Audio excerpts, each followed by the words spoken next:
Assalamualaikum gokilers, balik lagi sama gue Opi Calderon di review gokil. Di video kali ini di Jejak Sejarah, gue akan ngebahas satu sosok fenomenal yang merubah salah satu genre di musik dunia, yang akan menjadi rujukan dari pada gitaris-gitaris dunia. Siapa dia? John Petrucci. Ya, malam ini kita akan ngebahas John Petrucci, gitaris yang punya presisi sangat tinggi, yang tangannya cepet, yang kalau lu dengerin tuh gitarnya kayak nih orang punya 15 jari apa nih di jari kirinya, bisa gitu cepet. Gitaris ini nih yang menjadi idola dari semua gitaris dunia, terutama idola gue banget. Makanya nggak afdol kalau Jejak Sejarah nggak ngebahas John Petrucci. Lu ikutin aja.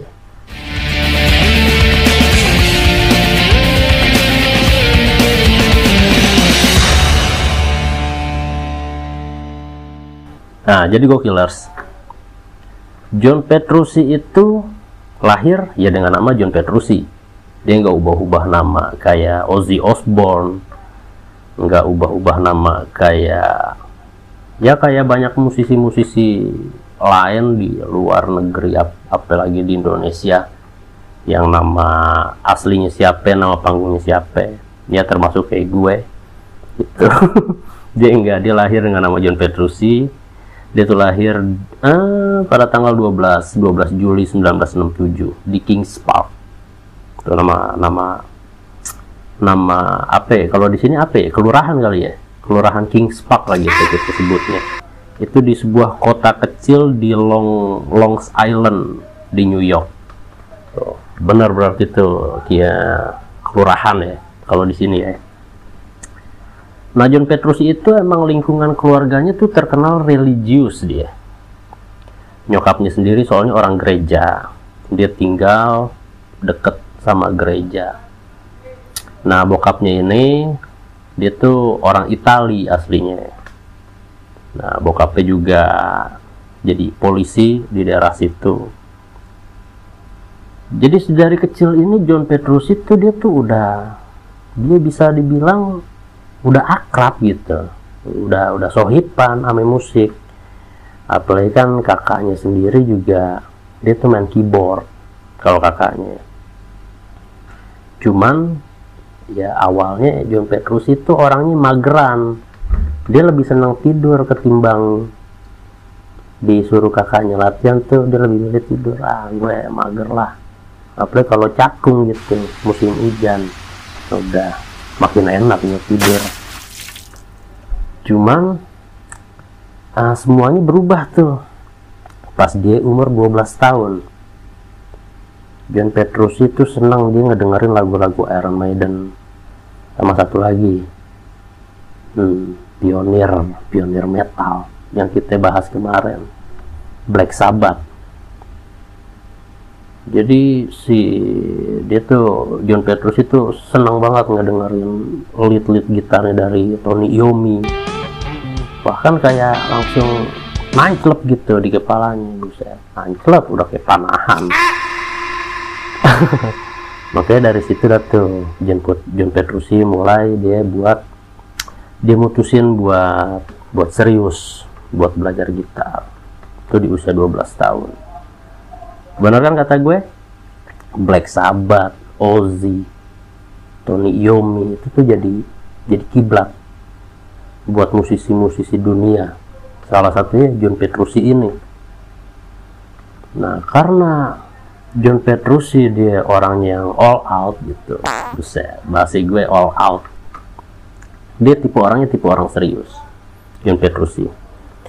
Makanya ketika dia udah seneng sama gitar, itu tiap hari dia latihan. Lu bayangin, dia latihan sehari itu 6 sampai 8 jam. Malam-malam keluarganya tidur, dia malahan ngulik alternatif picking. enggak kalau sampai segitunya. Cuma ya di tahun-tahun itu nggak kayak kita sekarang yang bisa ngeliat lewat YouTube. Enggak, dia tuh susah, dia susah payah. Dia belajar dari kaset pita, dia belajar dari apa namanya, piringan hitam, modelan kayak gitu. Makanya orang-orang yang zaman dulu kupingnya lebih peka ya itu, karena dia nggak ngeliat secara visual, dia tuh dari pendengaran. Nah, Petrucci awalnya tuh nggak belajar metal, dia nggak langsung belajar yang musik-musik gituan. Ya namanya eranya itu ya heavy metal yang dipelajarin, kayak si Black Sabbath, klasik dipelajarin. Jadi nggak cuma tok satu genre doang yang dipelajarin sama dia, nggak cuma metal doang, nggak cuma Black Sabbath doang. Jadi dia pelajarin juga kayak jazz fusion, bluesnya dipelajarin, musik-musik klasik. Makanya kalau kita dengerin dari lagu-lagunya Dream Theater, setiap solo-solonya, gitar-gitar isiannya John Petrucci itu kayak padet, terus juga liftnya cepet, soundnya juga kadang di beberapa lagu ya kedengeran berat gitu. Oke, itu dia, karena dari semua campuran genre yang dipelajarin itu. Nah, selain John Petrucci yang sekarang nih, yang udah jadi inspirasi dari banyak orang, dulu ketika John Petrucci masih muda, nah dia juga punya inspirasi sendiri juga. Banyak nama-nama besar yang dia senengin, yang dia ikutin gaya mainnya, yang dipelajarin, kayak Tony Iommi sendiri yang riff gitarnya berat. Terus juga disenang juga dipelajarin juga kayak Steve Morse. Steve Morse kan terkenal di kayak presisi, terus fleksibilitas genrenya juga terkenal kayak gitu kan Steve Morse. Nah, itu dipelajarin dari situ. Sama dia juga tuh senang juga sama Yngwie Malmsteen. Makanya kan kayak speed di lagu-lagunya Dream Theater itu kan mirip gitu kayak Yngwie Malmsteen. Itu dia tuh. Terus juga ya banyak juga sih kayak Alan Horsworth. Itu kan pressingnya dia kan rumit banget tuh. Nah, lalu yang jadi inspirasinya dia juga ya nggak lain, sang dewa gitar Steve Vai, Joe Satriani. Itu yang jadi inspirasinya John Petrucci yang ngebentuk gitarnya Petrucci kayak sekarang gitu. Makanya tekniknya John Petrucci itu kalau kita dengerin di lagu-lagunya Dream Theater, di album-album solonya, ya kompleks gitu. Gimana sih, lu paham kan kompleks kayak gimana? Bukan kompleks rumah nih, kompleks gitu, padat, cuma tetap punya rasa. Apalagi lu coba boleh dengerin kayak solonya The Best of Time, itu kan lu pasti lu ke bawah sedih di lagu itu. Jadi feelnya ada, nggak cuma sekedar ngebut doang, nggak cuma sekedar cepet doang. Nah, nggak cuma sampai di situ. Ketika lulus SMA, karena Petrucci dia udah serius dah di gitar, dia masuklah ke kampus musik, kita sebutnya universitas musik gitu. Itu dia masuk di Berkeley. Berkeley, gimana sih ngomongnya? Pokoknya tulisannya kayak begini dah nih. Lidah gue ini malam merada susah nih gue ngomong Inggris nih. Berkeley College of Music, bener gak tuh? Pokoknya tulisannya kayak begini. Nah, di sana tuh di kampus itu dia tuh ketemu sama, ya lo tahu sendiri, orang Korea yang jago main bassnya, bukan jago jogetnya ya, jago main bassnya orang Korea. Dia ketemu John Myung, terus juga dia ketemu si drummer gila yang ngasih banyak ghost note, Portnoy, sampai akhirnya Dia bertiga tuh ngebikin satu band yang awalnya dia kasih nama itu Majesty. Itu di tahun 1985 dia ngebikin nama Majesty. Cuma karena nama Majesty udah ada, dia nggak mau dong kena hak cipta di situ. Digantilah akhirnya jadi Dream Theater. Tuh, itu pun Dream Theater itu hasil nama yang didapat dari bokapnya Portnoy saat itu. Nah, dari sini musik progresif metal itu berubah sampai sekarang, yang hingga akhirnya Dream Theater sendiri ini jadi ibaratnya jadi kiblat buat musisi-musisi baru yang emang terjun ke genre progresif metal. Nah, Dream Theater ya bisa dibilang tuh bukan musik pasar gitu.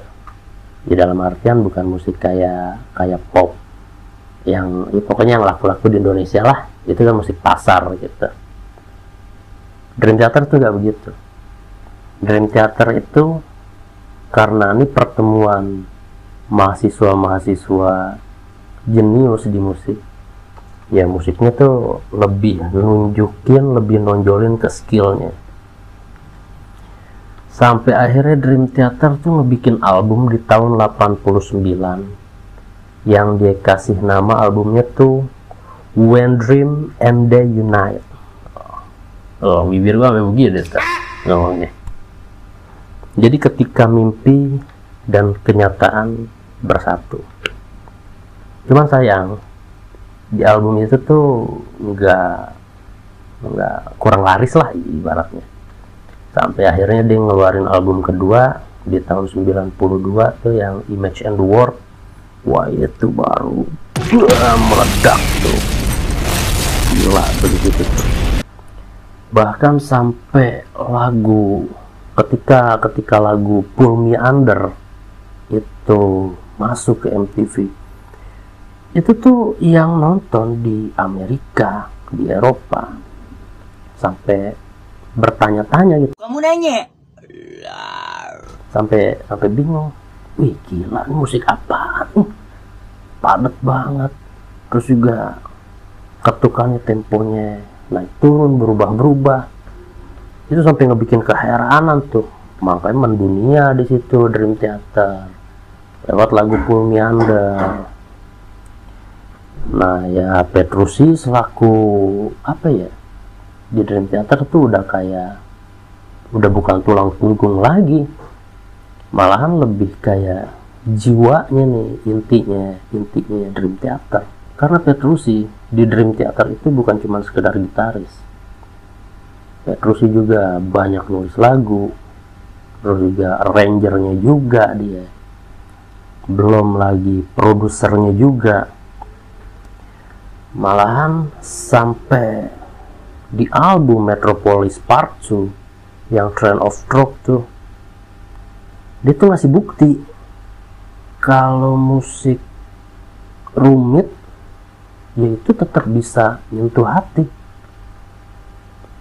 Gua ambil contoh yang tadi lah gitu, kayak The Best of Time.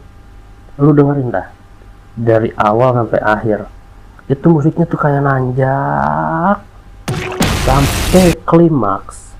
Dia tuh nanti dibawa turun lagi sampai di solo terakhirnya tuh, di ending lagunya, lu tuh bener-bener dibawa, dibikin hanyut, sedih gitu lah.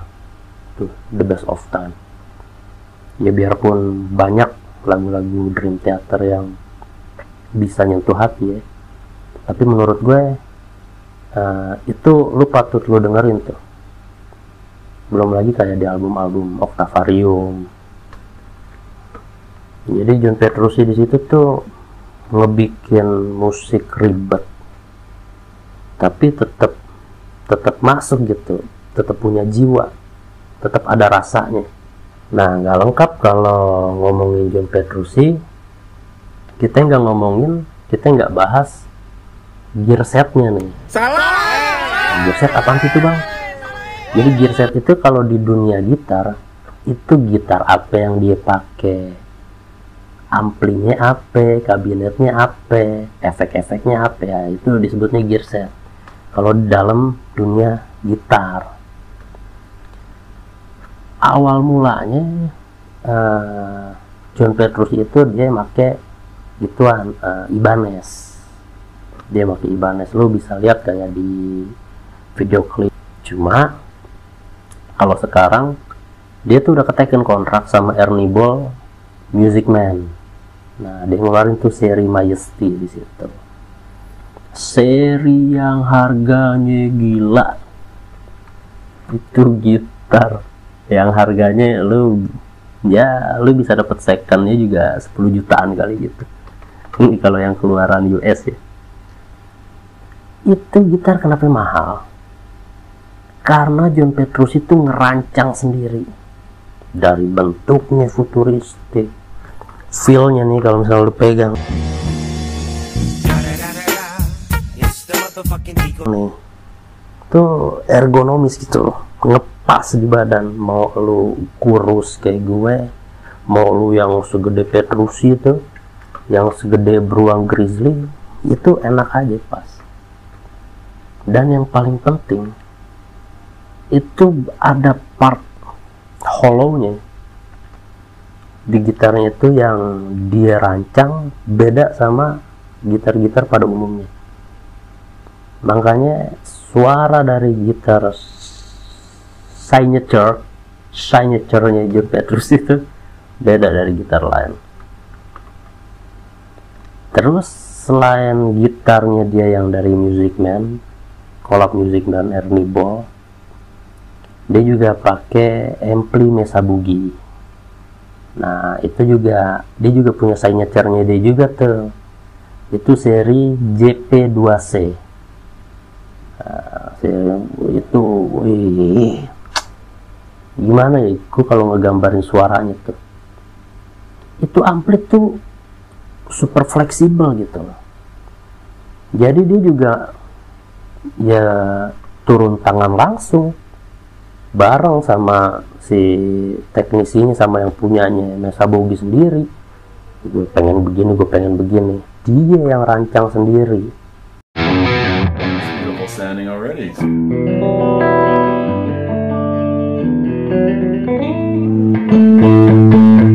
That's like really cool.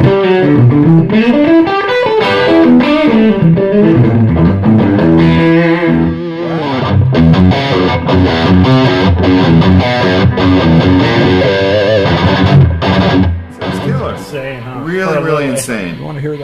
Itu gilanya John Petrucci itu. Terus selain dari itu didukung juga sama pedalnya. Pedalnya itu kalau yang gue tahu sekarang itu bareng sama TC Electronic Dreamscape. Terus ada lagi Eventide, sampai yang sekarang yang udah digitalnya tuh dia ngikut sama Neural DSP. Itu ada serinya sendiri, Neural DSP Archetype yang punyanya John Petrucci sendiri.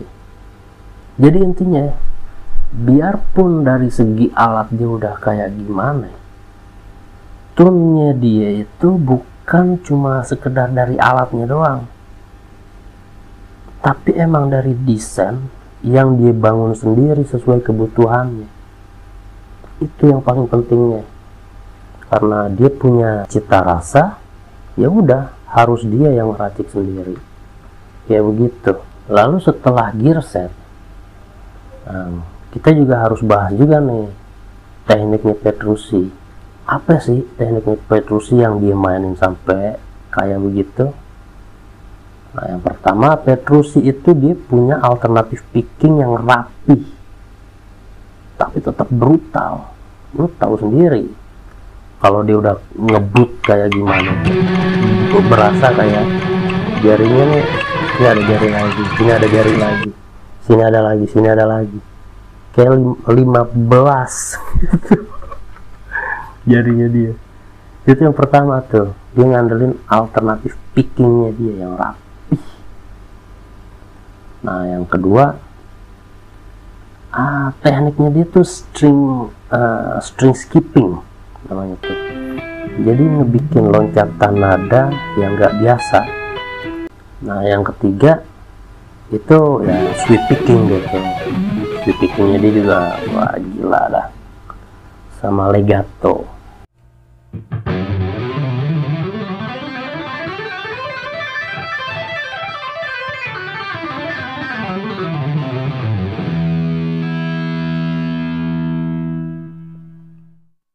Lalu selain itu tekniknya itu ya dia juga di lagu-lagunya tuh rajin. Dia rajin mainin di old-time signature-nya.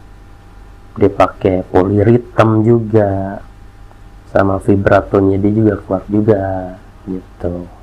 Coba dah lu pasti pernah ngedenger, misalkan lu nggak tahu nih judul lagunya apaan, tapi ketika lu dengar suara gitarnya, oh Petrucci nih, pasti kayak begitu.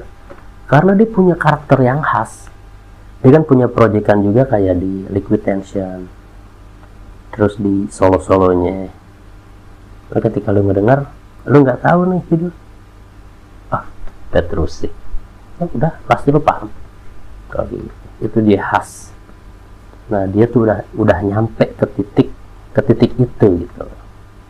Nah sampai hari ini Petrucci itu ya kita tahu lah bandnya udah nggak berubah-berubah. Dia cuma Dream Theater karena dia inti dari si Dream Theater itu sendiri, yang ngebawa Dream Theater dari panggung-panggung kecil sampai sekarang jadi kiblatnya musik progresif metal kan. Nah selain sama Dream Theater, Petrucci kan juga dia punya proyekan album sendiri, album solo yang di 2005 tuh. Lo pasti pernah dengar kayak album solonya yang ada satu judul itu yang booming banget, Glasgow Kiss. Lalu di 2020 dia juga ngebikin proyekan album juga, album solo di saat dunia lagi pada bengek, ya kan? Dunia lagi pada bengek tuh gara-gara Covid, dia tetap berkarya. Itu albumnya dia kasih nama Terminal Velocity. Malu jangan salah, bukan Velocity yang begini-begini nih. Lo bayangin dah, yang Petrucci begini-begini, Velocity. Gak ada tuh apaan joget-joget begitu. Gak. Nah selain album solo, John Petrucci kan kita tahu juga tuh dia punya proyekan juga di luar yang namanya Liquid Tension, yang dia yang bikin sekitaran tahun berapa tuh ya, gue lupa juga tuh. Liquid Tension pokoknya dia udah ngeluarin 2 album sama yang belakangan ini. Selain proyekan musik gitu, dia juga sering ngajar di klinik-klinik. Ini bukan klinik gituan ya, buat berobat ya. Ini istilah klinik itu kayak ngajarin gitar secara langsung lah gitu. Dia juga kan aktif juga di situ. Sama dia kan juga ya bisnis gear setnya dia tuh. Di luar itu semua dia ya aktif banget lah tuh orangnya. Sampai akhirnya sekarang ini kan buat banyak orang, khususnya buat gue sendiri, ya John Petrucci bukan cuma sekedar gitaris, dia tuh inspirasi, guru, dan dia juga bukti. John Petrucci itu bukti juga kalau kerja keras itu nggak ngebohongin hasil gitu. Nah John Petrucci itu bukan cuma sekedar ngandelin kecepatan tangan. John Petrucci juga arsitek, tukang bangun emosi lewat suara. Nah, buat kita yang lagi belajar gitar nih, khususnya gue, jangan cuman sekedar nikmatin musik doang. Kita harus juga perkaya keilmuan kita, ngulik terus. Ya semoga aja nyampe kayak Petrucci gitu. Oke, mungkin gue rasa cukup pembahasan gue di video ini tentang John Petrucci, si beruang grizzly yang punya jari 15. Mungkin segitu aja. Semoga kisah John Petrucci ini menjadi inspirasi buat kita, biar kita makin semangat buat main musik, karena dia udah nunjukin sendiri kan nggak ada sesuatu yang nggak mungkin selagi kita bekerja keras. Respect buat Om John Petrucci. Gitu aja video gue kali ini. Jangan lupa lu like, subscribe, lu share kalau misalnya emang video ini lu merasa bermanfaat buat teman-teman lu. Wassalamualaikum warahmatullahi wabarakatuh. Review go.